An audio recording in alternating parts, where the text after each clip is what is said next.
Hey guys, thank you. First of all, just recapping Saturday, I guess, is very proud of our football team. I thought we played with great grit.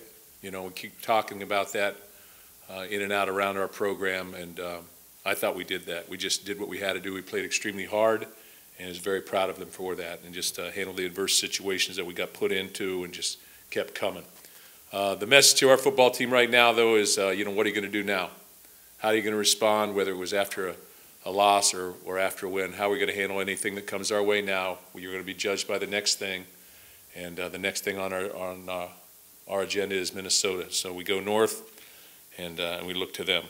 I think Minnesota is a football team right now that's growing. It's obviously has a new culture there.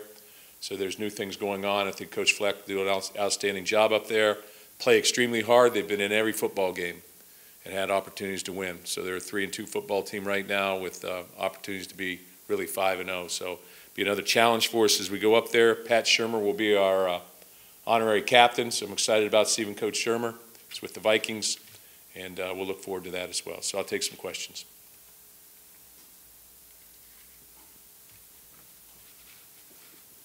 Mark, as the season's gone on for Minnesota, they've lost some guys. How have they evolved and changed? What are you seeing on tape from them?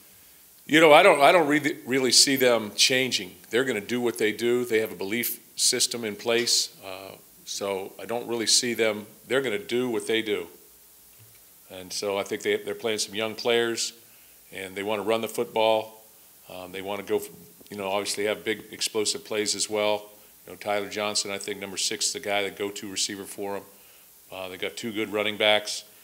So I just see them as, hey, this is what we do. We need to get better at what we do at times, and we're doing things very well with what we do at times. So I think they'll plug people in.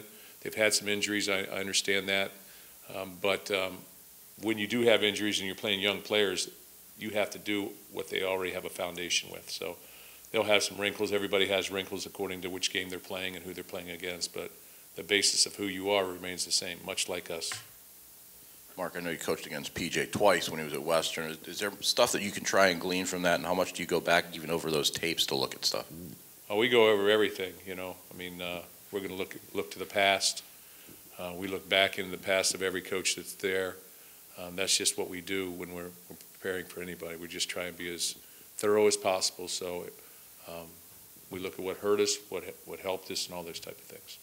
Mark, obviously, turnovers are a big thing you harp on a lot. And how much do you think, going back looking through it, were the turnovers something you guys are doing, more a product of the weather?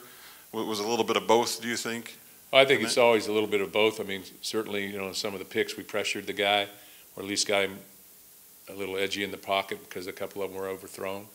The weather probably had something to do with some of them. And then also, I thought we stripped the ball off of the 2 fumbles. You know, we stripped the ball off the 2 fumbles. We created those. You know, Bocce makes a nice play. David makes 2 nice plays. So I think I just look at it as positives. I wanted to ask you too about David Dowell a little bit. A guy who's just now in 2 starts, I think. Just how quickly he's come on and the difference he's making back there. Yeah, you know, he's a lot. The entire Dow family, I think, is very centered. And he's worked extremely hard to get where he's at. He's about business. He prepares very well. When he practices, it's like games. He practices like it is a game, and that's what I've noticed. His practice habits have increased tremendously, I think, over the course of time. But, you know, when he comes out there to practice, he's going to try and hit you, take you down, do what you got to do. He's not going to go through the motions, and I think that's transferred onto the field. Mark, with Joe only being, 5 starts into his career, where does he, I mean, it seems like he took a big step on Saturday. Where do you see him just, at this point in his career past, compared to some of your Mikes in the past? Yeah, I think Joe Bocce's on his way to being an outstanding Mike linebacker for us. You know, I've said from day one, really even talking about him last year, he's an outstanding athlete. And he can run and do the things that needs to be done at this level, at that position. But I also think he prepares very, very hard, and he plays hard and all those type of things. So he's got a very high ceiling. And it's exciting that just like a lot of our players on our team, David Dowell's a sophomore that we just talked about. A lot of our players on our team are young, so you should see an increase in performance over time, and every game experience is a new experience for them. So in some regards. They're seeing things for the first time, or they're playing against an offense for the first time. So I think that he'll be an outstanding player for us. Already is. Big Ten Player of the Week already is. Mark, going off that, actually, there was a joke Saturday night during the game among fans that Joe Bocci was their new favorite Bulla brother. So just having coached Riley and Max, I was wondering if you see any similarities in how Joe plays compared to all the great plays they made here. Yeah, I think that the Bullas are the same type of thing. They prepare, they do their work off the field. Big film guys, they understand the defense and the intricacies of it. They're smart guys, they're smart in the classroom. All those type of things. They play extremely hard. So I think there is some characteristics and similarities there. Mark, your program over time has been pretty good in these next games after big wins. This is, I mean, I think you played 20 freshmen, 13 true freshmen last week, started 10 sophomores. This is a little bit younger than you've ever been. Yeah. Is there any sort of reinforcement or any, as you go through this week, preparing for that to make sure that carries over? Yeah, we've actually tracked how we play after our big games. You know, we track that ever since 2007. I've always believed that what you do after when you're at an emotional high, what are you going to do next, should be defined for our players. And so we talked about that yesterday. I think after the Michigan game, we're 8-2. So that's whether we've won it or lost it. We're 8-2. And I think that's a good measuring stick, but you need to be prepared for that because it is about what are you going to do next. And if you go and you don't play your best or you play unemotional, then you know, you're not handling success right. Part of our problem, I think, last year was handling success that we'd had the previous years. You know, we just didn't handle success as well. Maybe we had injuries. We had a lot of different things, you know. But one thing you could point to was that we expected it to happen, and when it didn't happen, you know, we didn't handle it very well. You know, I'm talking about it from a confidence standpoint.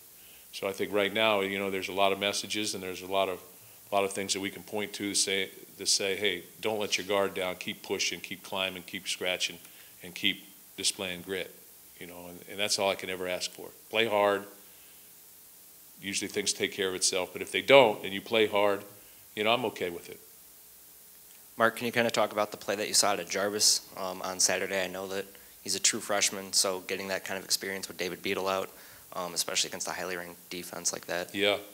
You know, I thought Kevin Jarvis, first of all, for a freshman going into that environment, playing against that defense and some of those guys, because they're very good, was impressive. He held his own physically. You know, he made some mistakes, you know, from a mental assignment standpoint to some degree or a technique standpoint, but he can hold his own physically. He's athletic enough and powerful enough to hold his own at this level, and that's a huge thing for a true freshman. And the experiences that he had in the last two games, really, they're against two good defenses, number one, and then the second thing is to play in two nationally televised games that with a lot on it, and to play at this level is a huge, I think, huge experience for him, and can only benefit him. And he'll just continue to get better. Mark, I know depth charts aren't always representative of what's going on, but I see Darryl Stewart's back up at the top on punts and kickoffs. Is that something that you plan on going back to this week, or something that will play out during the week? That'll probably play out a little bit during the week, I would say. It's a starting point.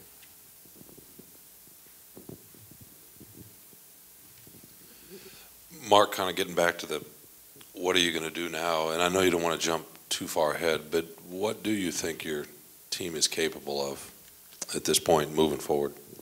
I think we're probably capable of winning one game at a time or losing one at a time, you know, because we got a young team, so you really don't know. And that's the way we have to handle it. We really, truly have to sit there and say, okay, hey, let's go to Minnesota and get ready to play. But I've said all along, ever since the summer, I like our football team. I like our enthusiasm. I like our youth. And, you know, when you're going through things for the first time, there's a certain amount of excitement and adrenaline that's there for every practice and every moment. And then when you succeed on a big stage or in a major game, that just builds enthusiasm and energy. So I think that's how we're put together right now. But I've been impressed in terms of how we've handled the problems and how we found solutions and how hard we've played. Mark, we saw the video of you guys in the locker room at Michigan. Is it the most fun you've had in quite a long time? Well, what's a long time? I don't know. 10 years? No, I had a good time. We always talk about breaking down film and stuff. Do you have to hear from your players or your wife or your daughters? Do they grade you out on the dance performance at all? Yeah, they probably grade me out, yeah.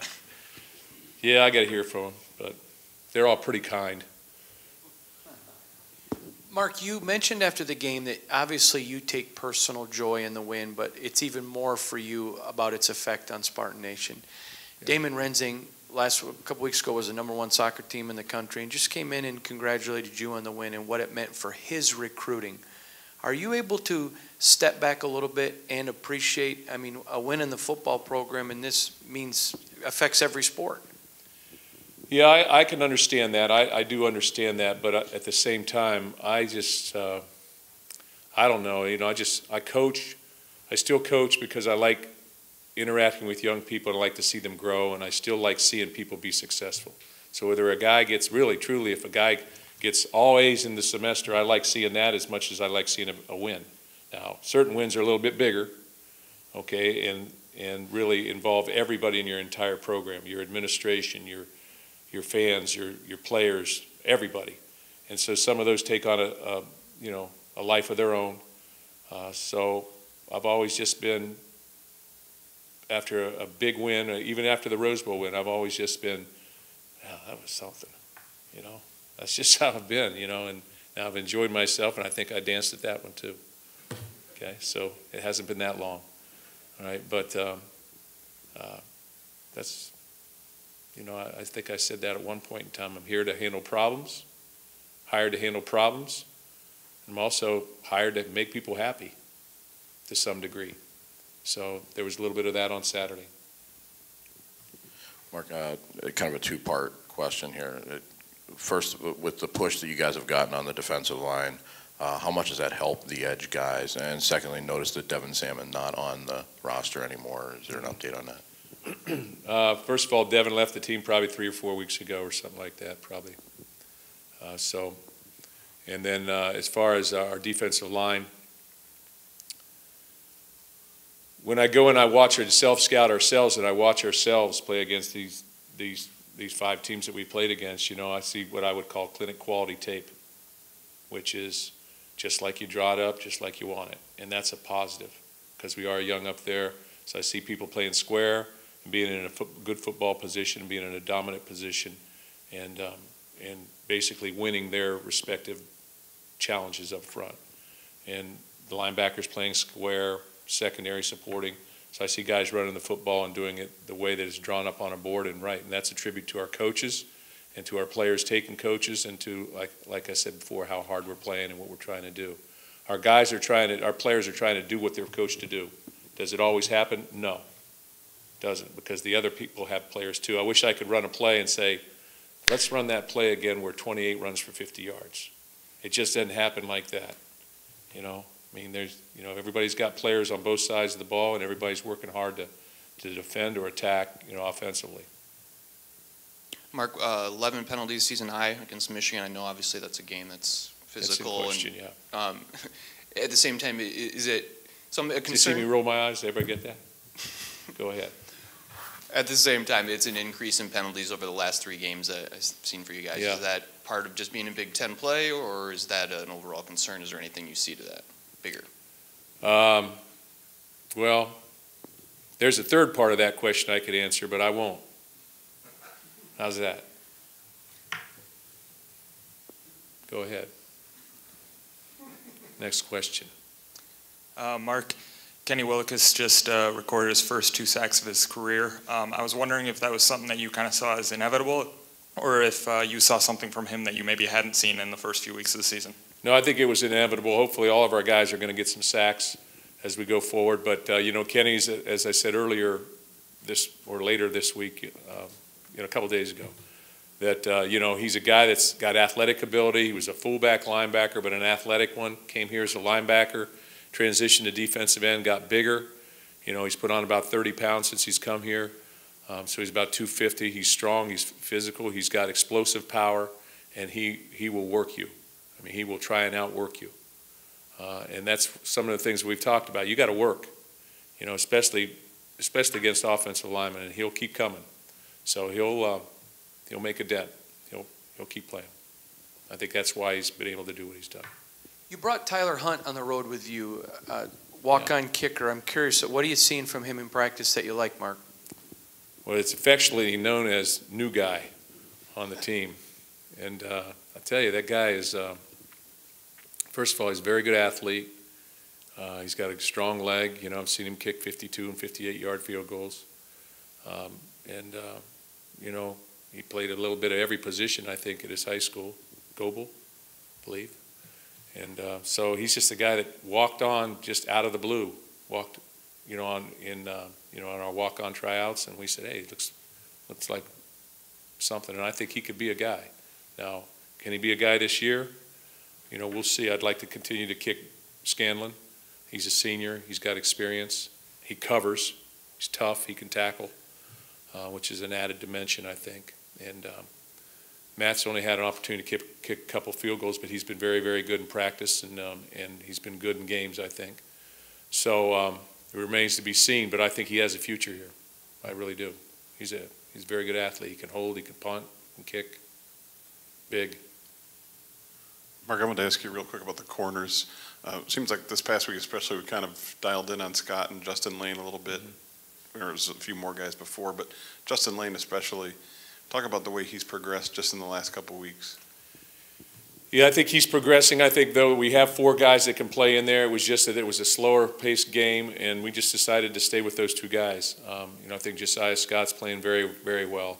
Made some plays on the ball. Great timing with his back to the ball. Plays in the deep part of the field. And I also think that Justin Lane is a talent. He's big. You know, he's big. He can run. I mean, the guy ran 46 something in a 400. So, I mean, he can run. He's a recruited wide receiver, so he has great ball skills, and he's tackling very effectively. So I think he's got a big upside. He reminds me a lot of Trey Waynes in some ways when Trey was a redshirt freshman. So, I mean, Justin's a sophomore because he played last year, but he's in his 2nd year. So he'll keep coming, and I think he'll improve with every game. And I also think Josh Butler and Tyson Smith have played well as well, along with Josiah. So I think all 4 of those guys really have a lot of reps when you look at overall the course of the season thus far, and they've all played well. Looking at the running back situation, you kind of alluded to Madre's run. I guess from him, what have you seen from him in being maybe behind the other 2 guys at times to keep persevering, and any updates on Gerald and LJ? Well, all 3 of them have great attitudes, first of all. You know, Gerald Holmes, Madre, and LJ. Connor Hayward played a little bit, so he's a 4th. You know, LJ didn't play, obviously. Madre and Gerald went out with an ankle, then came back later, sort of gutted it out. So all of them have played for us a little bit. But, you know, I think they're unselfish. Madre has 2 huge plays in the game. Gerald has a big one as well. So all 3, I've always counted them as starters. That's why I sort of bold them all, because I really don't care who plays. I just care that whoever's playing gets a hot hand. And we've yet to do that, really get the hot hand, and you know, all of a sudden the guy starts running for over 100 yards. But that's coming, you know, and again, when you look at plays, everything's got to be right sometimes on a running play or a passing play. But you know, on a passing play, it's the quarterback and the receiver. It's 2 people. Now everything's got to get lined up, you know, as far as pass protection and running the different routes and everything. But at the end of the day, to execute, 2 people have to be on the same page. You know, not so much with the running game. It's just more complicated, more intricacies, and you know, the more people they put up there, the more difficult it becomes, and the more different ways they come at you, the more difficult it becomes. So I would like to run that same play that 28 ran and just see the same result, but it just doesn't happen like that. But they're doing, you know, good guys and practicing well and very, very good attitudes. Everybody good? Good. Thanks, guys.